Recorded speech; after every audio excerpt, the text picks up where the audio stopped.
Well, what about Jesus Luzardo?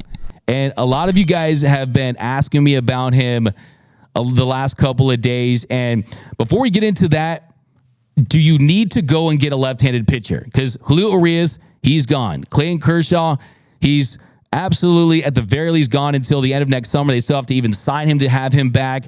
But outside of that, you got not a ton of options, right? As far as who you can go get as far as lefties. I mean, just in general, lefties don't grow on trees. And we've seen this organization have a heavy left-handed rotation in the past. You also have Ryan Yarbrough coming back. For some reason, no one mentions Ryan Yarbrough, but he's not someone that's going to carry the rotation or anything like that. But if you look at that, Jesus Luzardo, he's the hardest throwing lefty starting pitcher out there. I mean, if you look at that fastball, it's actually faster and he throws harder than Tyler Glasnow.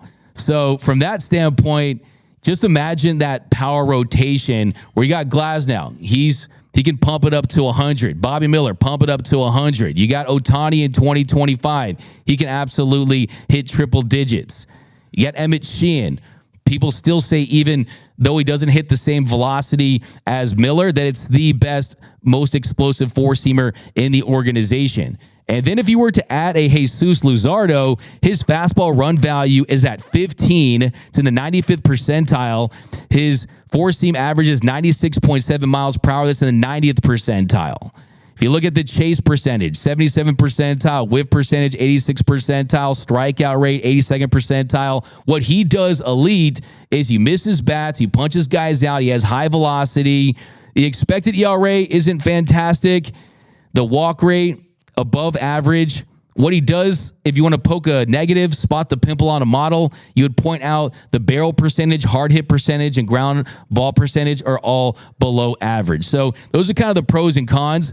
Now, as far as how much he would cost, he's controllable for 3 more years. So 3 years of team control. So it's similar to what we were talking about with Randy Arozarena, whereas the more team control they're under, the more expensive they're going to be. But there's a lot of talk that he isn't untouchable. He's not like a Yuri Perez, who they're not looking to move. There was some talk a few weeks ago that of all teams, the Kansas City Royals were in talks with the Marlins for first baseman DH Vinny Pasquantino for Jesus Luzardo. And that was a deal that was discussed during the winter meeting. So if those are the types of prospects that are being discussed, absolutely, if he does become more available, the Dodgers could get in the mix. Performance and production. So I do think it's interesting. Last couple of seasons, a 125 ERA plus.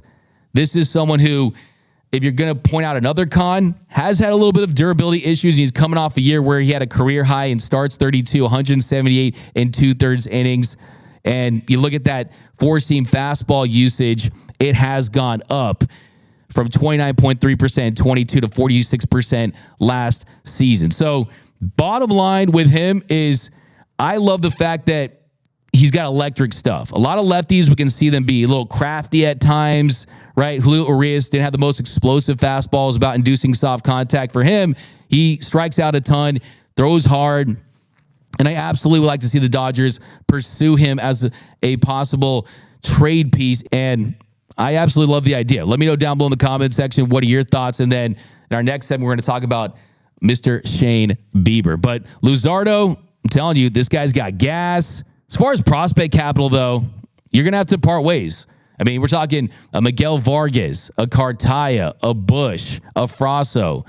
You're going to have to include multiple top prospects because he's under 3 years of team control. He's one of the best left-handed pitchers in the league, and he has that explosive pitch profile that plays up in the postseason, and that is what teams are after in this day and age of Major League Baseball. So let's go down below in the comment section. I want all your thoughts on Luzardo.